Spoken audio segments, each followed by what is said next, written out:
Good morning, everybody. Welcome to another episode of FEPS Talks.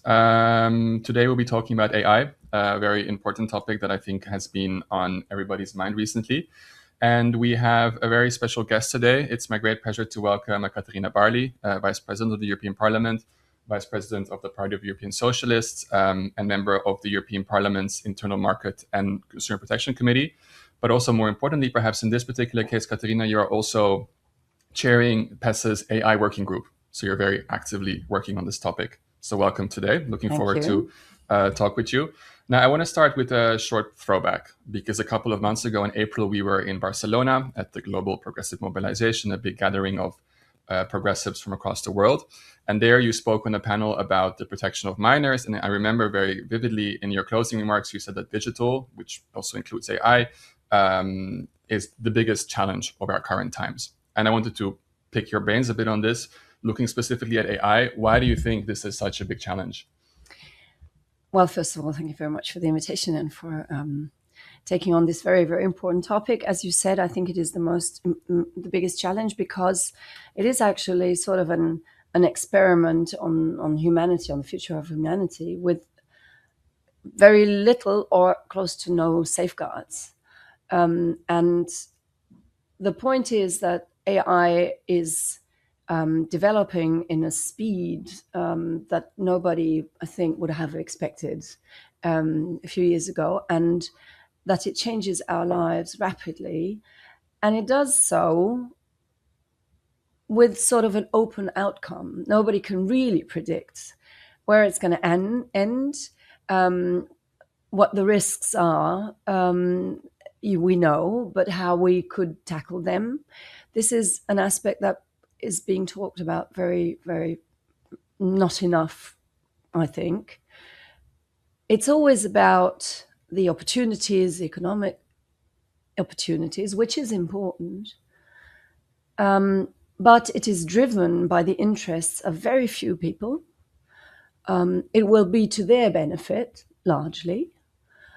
And if we don't act now, we will have a change in very existential questions that is being decided by this handful of people, who are, some of them, I mean, more on the crazy side, I would say, who have accumulated an obscene amount of power, as well financially, as politically, as data power.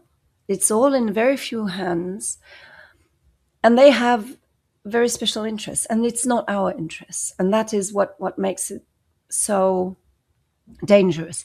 If we had a look at this more carefully as societies, as states, we would tackle this in a completely different way. We would leave this to scientists that would progress slowly. You would make a step, you would see what is happening now, what is the impact, do the risks that we see, do they actually come true? And you can correct at every step. That's not what is happening. It's an economic race. The goal is to develop the most powerful AI as quickly as possible, which actually means earlier than my opponent, who owns another AI company, which leads to massive energy consumption, to destruction of environment, drinking water. We hear it all from the US. And it leads to flaws in AI that we wouldn't accept with any other product. Not to speak about how existential this product is, but even with with a toy, with a shaver, we wouldn't. And here we just go along, and we see it. I mean, Google AI turns out to have 10% false replies for requests. So, well, 9, but I mean, 1 out of 10 basically. And we just go, okay, that's it. part of the deal? It's 10%. Now, one German court has actually ruled that Google can be liable for false information if they don't do anything against it. But it's sort of, as I said, it's an enormous experiment, which, when you have a look at the importance of it, is not safeguarded at all, is in the hands of very few people. It will benefit very few people. And I don't want to be too apocalyptic here, but we don't have safeguards on board to prevent really, really existential things from happening if AI takes over. Do you think the European Commission has been responding adequately to the risks and the challenges posed by AI? Well, the European Union is the only place in the world where we really dealt more or less consequently with these risks. We have adopted the AI Act, which is supposed to give boundaries, to set boundaries when it comes to the consequences of AI. There are different categories of AI. The low risks and medium risk, and it comes to very high risk, where we say this is not allowed at all in the European Union.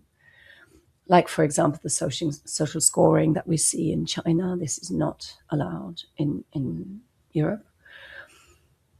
But it's only on the consequence side. We do not have any legislation on the development side. And it's probably also difficult to have that only for Europe, because if you don't develop it here, the European laws don't apply, of course. And a lot of critics say that that is the reason why we don't have so much AI companies in Europe that are successful or big enough. But the European Union, among all the big players in the world, the big political players in the world, is the most bold to tackle the risks, although we don't tackle all of them. And I think the rules that we have, they are at risk due to the omnibus, but we will revisit that a bit later on in this in the podcast, because I think you rightfully painted that. I think substantiated very well that this is an existential challenge, and you mentioned some examples in which are particularly concerning. And of course, you're a politician, we're a political foundation, and I think we need to look at this also in the sense of what is the political response, what story do we present to voters, what solution, and I'm curious to your opinions, because in my opinion, as someone that works on digital databases, I think that as social democrats in general, we kind of lack a mature, comprehensive, positive, future-oriented story on digital, but on AI in particular, which is very needed because AI is not an IT issue. It affects us across the entirety of our work, our private lives in education, healthcare, culture, public services, you name it. And I think there's different dimensions to this. At an intellectual level, we need to, or we struggle to connect it to our roots, like our vision on capital and labor. At a policy level, I think we struggle to give, again, comprehensive, not defensive reactions to AI. And also at an electoral level, like how do we tell people, that voters, that this is an important topic? And I think the last one is perhaps the trickiest, because I think when Europeans wake up, they have a lot of concerns: housing crisis, climate crisis, geopolitical concerns, security. So I can understand also from their perspective that they might not want their politicians to work on AI day in, day out. But nonetheless, I think we need to have some kind of clear story that we can convince people that we as social democrats, have the solutions and also the agency to create a future in which AI is good for us, that it's fair, that we share its benefits equally. And since you work on this topic now intensively at our party as well, I want to put this very broad question to you. What should be our vision on AI? And how can we connect this to both, our values as a movement, which are quite universal and timeless, and also how can we make it connect and resonate with, Europeans' lived reality? Because ultimately, every few years they will vote and they will look at politicians that address, in their perception, the issues that they struggle with the most. So it's a very broad question, but I'm curious to hear your thoughts. It's very broad indeed. And I might start with how, in my experience, a lot of people, ordinary people, not experts, not politicians, look at AI. And there's either this AI is going to be everything, and I have to jump onto this train too, and do everything now with the help of AI. Otherwise, I'll not be part of a future society anymore. Or it is, this is really the devil working. I mean, I'm not going to touch this. This is really, really bad. And of course, the truth is in the middle, as always. AI is absolutely fascinating, and the opportunities that it gives are absolutely fantastic. I mean, there are a lot of areas where we're already seeing the effect. There will be more.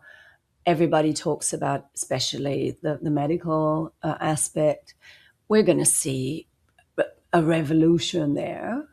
What can be cured, and the development there is already ongoing, but also other areas, and the social democratic side of the story, of course, is who is it supposed to serve?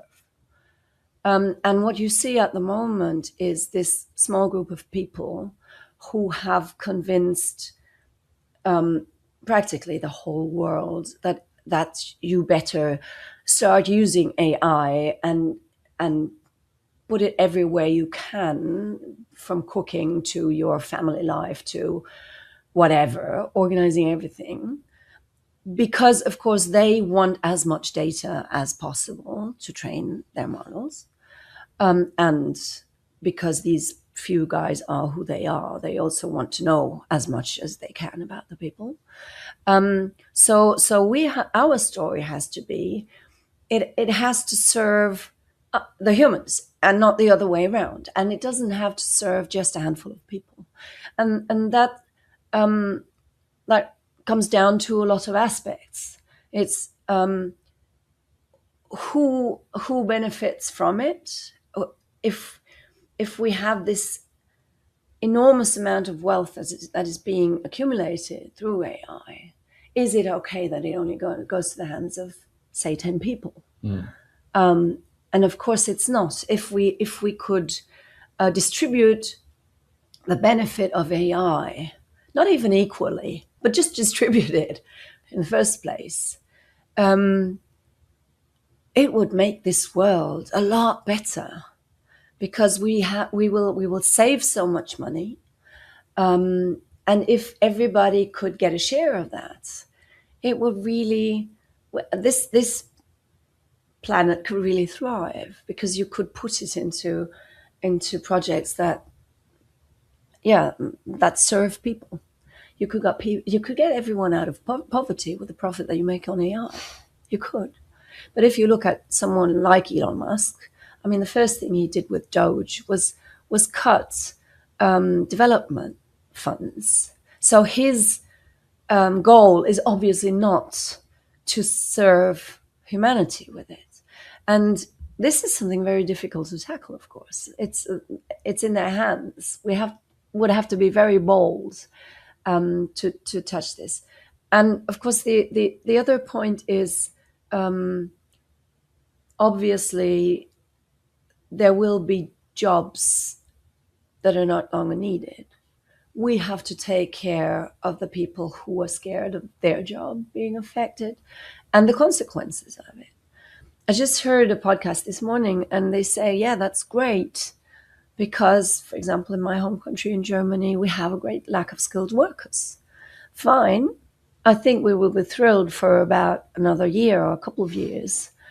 And then we will see, it will kill a lot more jobs than we're lacking workers for at the moment. So how do we get that together? There are developments that are happening that are not connected yet.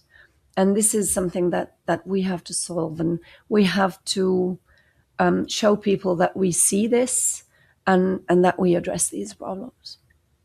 And have you thought of any concrete solutions? or do you have any proposals that you think would be particularly effective? I mean, you mentioned the redistribution of funds. You're probably, or the redistribution of the capital gains from AI. You're probably aware that a few weeks ago, Bernie Sanders in the US proposed a mandatory public ownership share of large AI companies, which I think by American standards is an absolutely radical proposal. But I think even in Europe, it's been a while since nationalization has been a political topic, and obviously you mentioned very correctly that even if we would want to intervene in this way, we can't really, because we use the AI companies that accrue this wealth are not headquartered in Europe. But what do you think would be, maybe just one or two examples, be potential steps? When we have the AI Act, as you mentioned, there's some sectoral legislation, but also maybe at the national level, like what steps ought to we be seeing? Well, it has to be redistribution. That how you do it and how radical you do it, that is the decision to be made. I mean, nationalization is the most radical one, of course, but you have steps of taxation. A lot of them, they have the whole scale, and we see that at the moment, the digital giants are already lobbying heavily against any form of the European Union making them pay for the grid. I mean, they are using this grid, so it's like a poll for using the highway or something. So the whole scale of taxation you could use. You could order them to set up funds, for example. You have all sorts of different techniques to say you have to give part of your money back to society because you are capitalizing the wealth of society. I mean, our data is our data, and they are living off our good. Yeah, our unpaid labor. So they have to pay back this public good that they are using, and the technique how you do it, you can discuss about that. I mean, we as Social Democrats and me personally, we have always been in favor of having public service in public hands, and we see everywhere that when you privatize, what happens. I mean, railway in the UK is probably the best example. Notorious example. But also in Germany, I mean, we sort of privatized our railway too, and the quality has gone down dramatically. Or look at health, hospitals, etc.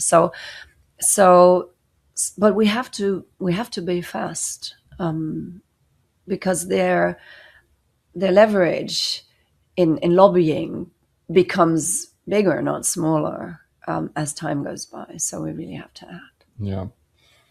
Then on maybe to stay on the topic of acting, because you illustrated that we are very dependent on foreign providers of AI, and Europe is indeed a world leader when it comes to setting the standards for like regulation. I mean, the GDPR is, I think, the gold standard for data protection. The AI Act at least tried to be, and probably still is globally, a good example of what can be done. But as you mentioned, it's all after the fact, because we don't address this technology when it is being produced and conceived. And of course, we talk a lot about digital autonomy, strategic autonomy, digital sovereignty, all these different words to describe the same thing. We're too dependent. And of course, depending on who you ask, why is this the case, you will get very different answers. And I think one of the unfortunately very dominant narratives currently is that we are, a continent that is tired, we are risk averse, we are overregulated. And as a consequence, of course, the European Commission launched their omnibus proposals, which I think we both agree are quite a dangerous path because they undermine the protections and the safeguards for technology. But what do you think, especially in the short to mid-term, because there's an urgency to act, can and should we as Europe, as the Union, as individual member states do to address this dependency and also to create maybe production capabilities for AI in the broad sense so that we can actually enforce our ideals and our democratic norms on this technology, which of course will be very hard if we keep importing it all the time from abroad? Yeah, that is the absolutely existential point. We don't just need to become more independent. If we have to develop AI based on our values. So, and I think that there is a huge market for people who are looking for that. I think there are a lot of people who are aware that that their data is being exploited by a few tech pros, that that you have this AI with a lot of biases, that these people, I mean, yeah, they are happy to have. I mean, they are no feminists. They are happy that there is an anti-feminist bias in there, or a racist bias in there, or an Islamophobic bias in there. And they won't do anything against that. So what we have to do is not only foster European AI, but we have to encourage this great startup scene and the really good people that we have in Europe, the developers, to set up AI in a way that it is compatible with our values. And we need a lot of money there. I think that if you approach it this way, this money can be found, because I am convinced that there are a lot of people all over the world who see the danger and who want this. And of course, there are also different models already. But if we want this European, if we want to be coherent, that is what we should do. And this is for me more important than being independent on the chips sector or on clouds. All that is absolutely important too, but this value-based development of AI for me is the most important. So there's big ambitions that require also, well, you could say a lot of coordination between different groups, but also between political groups. And I think, again, despite, or there's a very clear, I think, opportunity for social democrats to step into this place, but in many member states of the EU, we face challenging electoral contexts. I think we can be honest about that. And I think as a consequence, but also in general, because building alliances and coalitions is important, social democrats will also, or perhaps maybe even should, take the initiative across different levels of governance to go across the aisle, as American colleagues like to say, and establish coalitions around shaping AI in a way that's good for us and not good for the 1% in the US, who, as you correctly said, have a very dark normative view on society. They don't just want to get rich. They have a view on how we should live and how we shouldn't live. And of course, I think as social democrats, we have sort of natural partners, the trade union, civil society, but we will also need to find political majorities, which I think we were both here in Brussels, at the EU at the moment, is difficult because, again, the omnibus is an example where we diverge significantly with, for example, our colleagues from the EPP. But nonetheless, and I'm curious to your thoughts on this, I try to be optimistic because I think AI by virtue is a topic where, of course, there will be maybe differences in the margins about opinions, but ultimately we should be able to agree on the basics. And the question to you, also being an active politician, is how should our movement, our elected officials, go about to build these alliances? How can we, establish a coalition that mobilizes enough political capital to actually make these big interventions into the market, which, for some politicians is an uncomfortable topic? Well, I believe that most colleagues in EPP share the vision of what AI should be and where the limits are, where the limits should be. But they are more on this side of competition and innovation. I mean, this is this whole big theme across above everything at the moment. It's also, when it comes to the new budget, it's all competitiveness and innovation. And this narrative that you mentioned, if we protect too much, then we fall behind, and this is very dominant in EPP and also in Renew, I have to say. There it's a bit split, but I went on a delegation journey with a liberal AI specialist, and he literally said, let them try, let them just work, and then because this is full of opportunities, and he did not agree to any sort of boundary, any sort of safeguard whatsoever, and this is the part where it's really difficult to come together.